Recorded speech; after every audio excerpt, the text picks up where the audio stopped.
చెప్పినా అది కార్యరూపం దాల్చలేదు. ఆ తర్వాత ఎన్నికల తర్వాత జరిగిన పరిణామాలు, ఆ తర్వాత ఖచ్చితంగా ఈ కార్యక్రమాన్ని ఏర్పాటు చేయాలి అని తలంపుతో 90 రోజుల్లోనే ఇంత పెద్ద కార్యక్రమాన్ని ఏర్పాటు చేసి ఇంత విజయవంతంగా నిర్వహించినందుకు మనస్ఫూర్తిగా నిర్వాహకులకు అభినందనలు తెలియజేస్తున్నాను.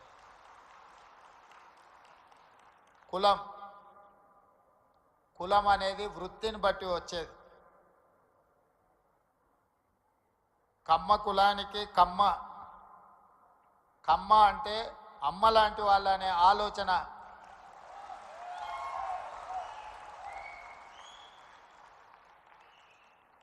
అమ్మ అంటే ఆకలి మీద వచ్చిన ఏ కొడుకునైనా ఎవరినైనా కడుపు చూస్తుంది, ఆకలితో ఉన్నాడేమో ఏమైనా పెడదాము అని. అందుకే కమ్మవారు భూమిని నేలను నమ్ముకొని వ్యవసాయం చేసి మట్టిలో నుంచి బంగారాన్ని తీసే పంటలు పండించి 10 మందికి సాయం చేసే కమ్యూనిటీ కమ్మ కులం.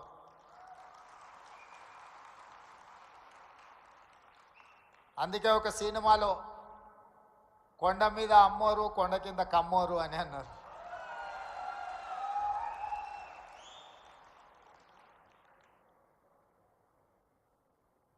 నేను మామూలుగా మా మిత్రులతో అంటుంటా, కమ్మాస్ ఎక్కడున్నారో మనం గుర్తుపట్టాలంటే పెద్ద రీసెర్చ్ చేయాల్సిన అవసరం లేదు.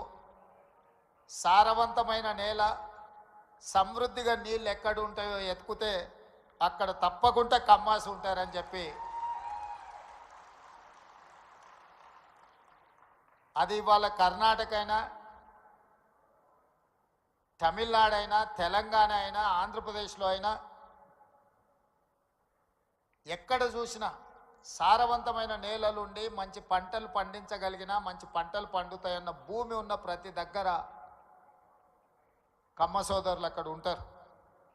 వాళ్ళ ఆలోచన ఎప్పుడు కష్టపడాలి, పంటలు పండించాలి, 10 మందికి ఉపయోగపడాలి, 10 మందిని ఆదుకునే ఆలోచన చెయ్యాలి అనేదే ఆ సామాజిక వర్గ నేపథ్యం. అదేవిధంగా నాకున్న సంబంధాలు కానీ లేకపోతే నాకున్న సన్నిహిత సంబంధాల గురించి నేను పెద్దగా చెప్పాల్సిన అవసరం లేదు.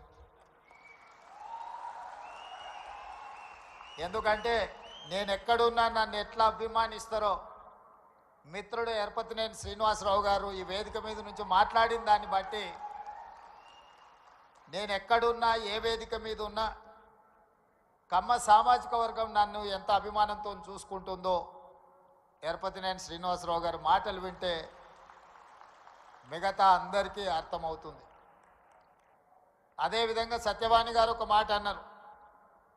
వారు మాట్లాడుతుంటే అనర్గళంగా ఏ పేపర్ చూడకుండా వారి ఉపన్యాసం వినాలి అని అనిపిస్తుంది అని. అది ఎక్కడి నుంచో కాదు, ఎన్టీఆర్ లైబ్రరీలో నేర్చుకున్న చదివే ఈరోజు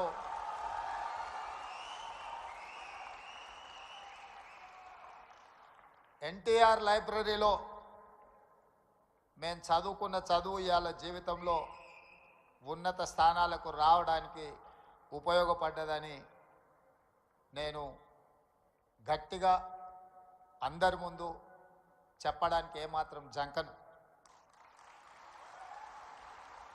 మనం వచ్చిన నేపథ్యం, మన రాణించిన తీరు, మనకు అవకాశం ఇచ్చిన వాళ్ళను తక్కువ చేసి మాట్లాడవలసిన అవసరం లేదు, చిన్న చేసి చూడడము పద్ధతి కాదు. అదేవిధంగా కమ్యూనిటీకి సంబంధించిన గొప్ప వ్యక్తుల గురించి, చరిత్ర గురించి మా మిత్రులు చాలామంది చెప్పారు. మిత్రుడు కుసుమ్ కుమార్ గారు ఎన్టీఆర్ కంటే ముందు 52 మంది కమ్మ సామాజిక వర్గం ఎమ్మెల్యేలు ఉండేవాళ్ళు అని అన్నారు. కానీ ఎన్టీఆర్ వచ్చిన తర్వాత ఎన్టీఆర్ ఒక బ్రాండ్ క్రియేట్ చేసింది. NTR is brand for politics, NTR is brand for leadership. వారు ఇచ్చిన అవకాశాలతోని ఆ రాష్ట్రమైనా, ఈ రాష్ట్రమైనా, ఏ రాజకీయ పార్టీ అయినా ఈరోజు నాయకులు ఉన్నారు అని అంటే ఎన్టీఆర్ గారు ఆనాడు ఇచ్చిన అవకాశాలే. ఇవాళ ఇక్కడ ఆయనను అవమానించేటట్టు మాట్లాడిన వాళ్లకు అవకాశం ఇచ్చింది ఆయన్నే. ఇవాళ ఆయన గౌరవం ఉండాలి, ఆయన పేరును స్మరించుకోవాలని చెప్పేవాళ్ళు కూడా ఆయన ఇచ్చిన నాయకత్వంతో వచ్చినోళ్ళే. అది ఎన్టీఆర్ లోపము, ఎన్టీఆర్ తప్పు కాదు. ఎన్టీఆర్ అందరికీ అవకాశం ఇచ్చిండు. అవకాశం వచ్చిన వాళ్ళు ఒక్కొక్కరు ఒక్కొక్క రకంగా ఉండొచ్చు, అది వాళ్ళ వాళ్ళ యొక్క విజ్ఞత. అదేవిధంగా ఎన్జి రంగా, అదేవిధంగా వెంకయ్య నాయుడు. ఈనాడు చంద్రబాబు నాయుడు గారి గురించి నేను చెప్పాల్సిన అవసరం లేదు.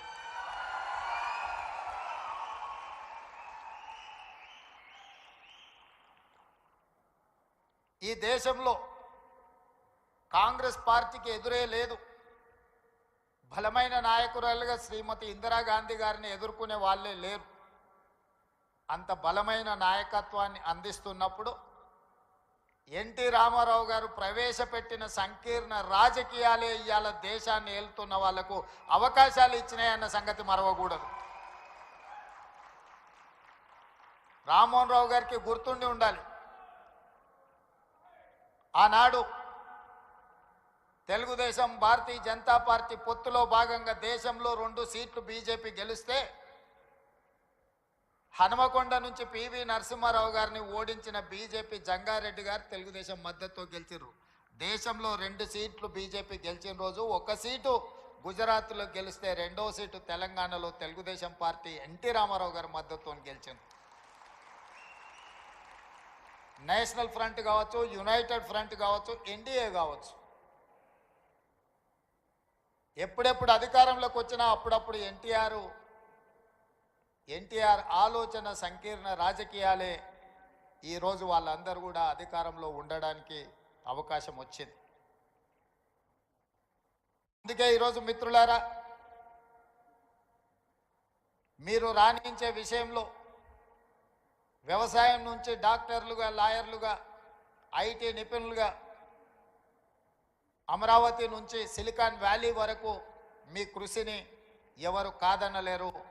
ఇవాళ సత్యనాదెన్ల నుంచి మొదలు పెడితే చాలామంది కొత్తగా వచ్చే